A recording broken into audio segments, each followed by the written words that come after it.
25 दिसंबर 1927 भारत के इतिहास की एक ऐसी रात जिसने सदियों पुरानी एक व्यवस्था की बुनियाद को हिलाकर रख दिया था।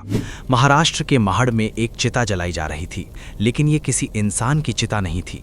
ये चिता थी एक किताब की, एक ऐसी किताब जिसे उस समय समाज का एक शक्तिशाली वर्ग अपना परम कानून मानता था। नाम था मनुस्मृति। लेकिन एक इंसान जो आगे चलकर आज़ाद भारत का संविधान लिखने वाला था, वो देश के सामने इस किताब को सरेआम क्यों जला रहा था? ऐसा क्या लिखा था उन पन्नों में जिसने डॉक्टर B.R. अम्बेडकर को इस ऐतिहासिक विद्रोही और खतरनाक कदम को उठाने पर मजबूर कर दिया?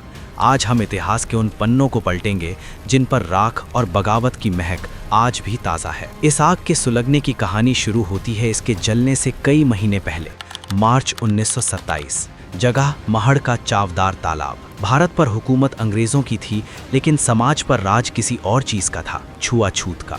जानवरों को तालाब से पानी पीने की खुली आज़ादी थी, लेकिन इंसानों के एक बड़े वर्ग को उस पानी को छूने तक की मनाही थी, सिर्फ इसलिए क्योंकि जन्म से उन्हें अछूत का ठप्पा दे दिया गया था। बॉम्बे विधान परिषद ने एक सरकारी प्रस्ताव पास किया था कि सार्वजनिक जगहों पर सबका बराबर हक है, लेकिन कागज़ पर लिखे कानून और ज़मीन की हकीकत में आसमान और ज़मीन का फ़र्क था।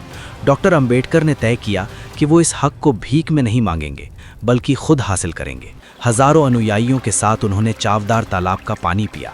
ये सिर्फ 2 बूंद पानी नहीं था, ये सदियों की प्यास थी जो अब अपनी आज़ादी मांग रही थी। लेकिन इसके बाद जो हुआ, उसने डॉक्टर अम्बेडकर को झकझोर कर रख दिया। दलितों के पानी पीने की वजह से सवर्णों ने निहत्थे लोगों पर हिंसक हमले किए। बात यहीं खत्म नहीं हुई, उस पूरे तालाब को गोमूत्र और पंचगव्य डालकर शुद्ध किया गया, मानो किसी भयानक बीमारी ने उसे छू लिया हो। इस घटना ने अम्बेडकर को एक गहरी सोच में डाल दिया। वो समझ गए कि लड़ाई सिर्फ एक तालाब के पानी की नहीं है, लड़ाई उस गहरी सोच की है जो इन लोगों के दिमाग में जहर की तरह बैठी है। और वो जहरीली सोच आ कहां से रही है? अम्बेडकर ने जब इस सवाल की जड़ तक जाने की कोशिश की तो उनके सामने आई एक प्राचीन किताब, मनुस्मृति। मनुस्मृति एक ऐसा ग्रंथ जिसे कई हिंदू धर्मशास्त्रों में अहम माना जाता था और जिसने सदियों से हिंदू समाज के नियम तय किए थे। डॉक्टर अम्बेडकर ने जब एक वकील और एक समाज शास्त्री की नज़र से इसका गहराई से अध्ययन किया तो सच्चाई खौफनाक थी। उन्होंने पाया कि इस किताब ने पूरे समाज को 4 वर्णों में बांट दिया है और सबसे निचले पायदान पर रखे गए शूद्रों और अछूतों के लिए अमानवीय नियम बनाए गए हैं। इसमें लिखा है कि शूद्रों को संपत्ति रखने का अधिकार नहीं है, वेद पढ़ने या सुनने का अधिकार नहीं है और सवर्णों की सेवा करना ही उनका एकमात्र धर्म है। महिलाओं को भी पूरी तरह से पुरुषों के अधीन रखा गया था। डॉक्टर अम्बेडकर के लिए ये अब सिर्फ एक पुरानी किताब नहीं थी, बल्कि ये असमानता और अन्याय का ब्लूप्रिंट थी। उन्हें एहसास हुआ कि जब तक समाज इस किताब को अपना आदर्श मानता रहेगा, तब तक कोई भी नया कानून या सत्याग्रह काम नहीं करेगा। बीमारी को खत्म करने के लिए बीमारी की जड़ को जलाना जरूरी था। दिसंबर 1927 आ चुका था। अम्बेडकर ने महड़ में एक और विशाल सम्मेलन बुलाया। मकसद था चावदार तालाब पर दोबारा सत्याग्रह करना, लेकिन इस बार माहौल बारूद के ढेर जैसा था। प्रशासन डरा हुआ था कि पूरे इलाके में दंगे भड़क सकते हैं। सवर्णों ने कोर्ट का दरवाज़ा खटखटाया और कोर्ट ने तालाब के इस्तेमाल पर एक अस्थायी रोक लगा दी। अब अम्बेडकर के सामने सबसे बड़ा धर्म संकट था। वो कानून के जानकार थे और कानून का सम्मान करते थे। उन्होंने तय किया कि वो कोर्ट के आदेश का उल्लंघन नहीं करेंगे और तालाब पर नहीं जाएंगे। लेकिन दूर दराज से आए उन हजारों लोगों का क्या, जो न्याय की उम्मीद में अपना घर-बार छोड़कर आए थे? अगर वो बिना कुछ किए लौट जाते तो आंदोलन हमेशा के लिए टूट जाता।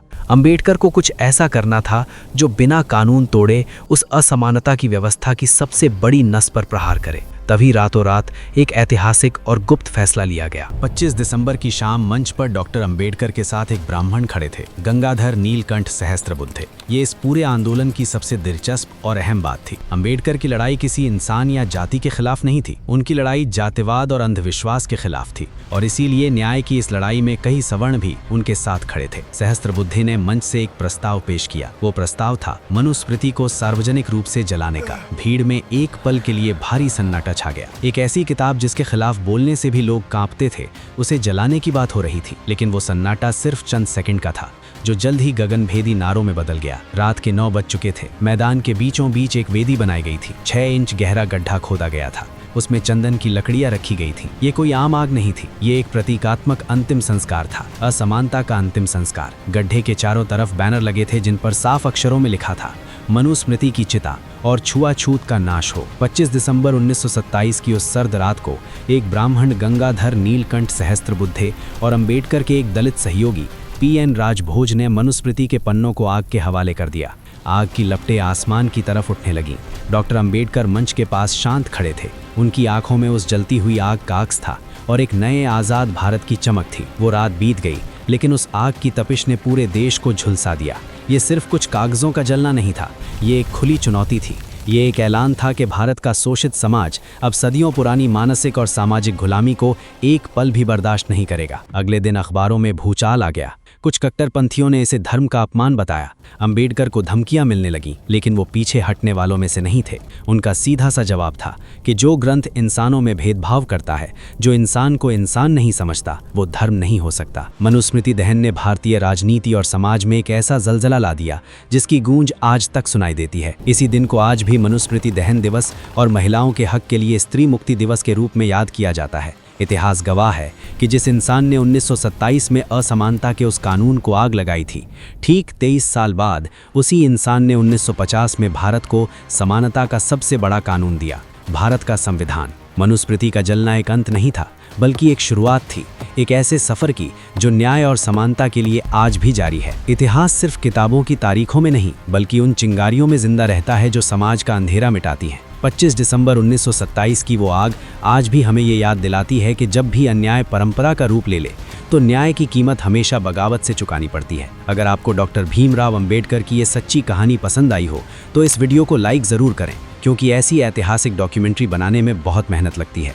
और इस वीडियो को अपने दोस्तों, व्हाट्सएप स्टेटस और ग्रुप्स में ज़रूर शेयर करें, ताकि ज़्यादा से ज़्यादा लोग इतिहास की अनसुनी सच्चाइयों को जान सकें। अगर आप ऐसी ही इतिहास की रहस्यमयी और सच्ची घटनाओं पर आधारित वीडियो देखना चाहते हैं, तो हमारे चैनल हिस्ट्री फाइल्स को अभी सब्सक्राइब ज़रूर करें। और अगर आप जानना चाहते हैं कि ईस्ट इंडिया कंपनी आखिर भारत में कैसे आई और कैसे धीरे धीरे पूरे देश पर कब्जा कर लिया, तो स्क्रीन पर दिख रही वीडियो पर क्लिक करके उसे अभी ज़रूर देखें। लेकिन जाने से पहले कमेंट में एक बात ज़रूर बताइए, क्या आपको लगता है कि अगर डॉक्टर अंबेडकर उस समय आवाज़ न उठाते, तो भारत का समाज आज भी वैसा ही होता? कमेंट ज़रूर करें।